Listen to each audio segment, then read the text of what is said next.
The war between the house of Saul and the house of David lasted for a long time, with David growing stronger and the house of Saul weaker. David had 6 sons born in Hebron: Amnon, Kilib, Absalom, Adonijah, Shephatiah, and Ithream.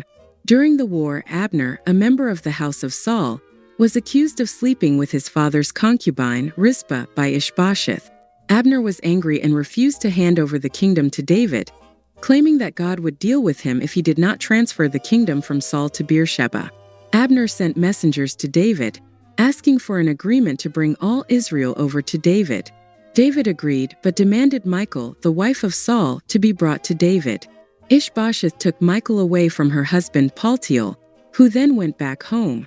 Abner also spoke to the elders of Israel and told David about the plans of Israel and the tribe of Benjamin.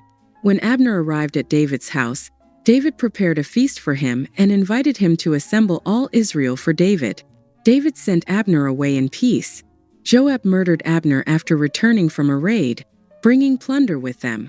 Joab and his soldiers were informed that Abner had come to the king and had gone in peace. Joab then left David and sent messengers after Abner, who returned to Hebron to avenge the death of his brother Asahel. David later declared his innocence before the Lord concerning Abner's blood and urged Joab and his family to mourn him.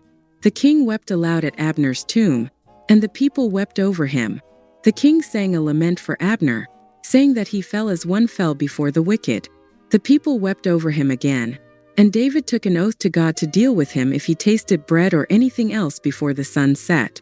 On that day, the people realized that the king had no part in the murder of Abner, and that the sons of Zeruiah were too strong for him.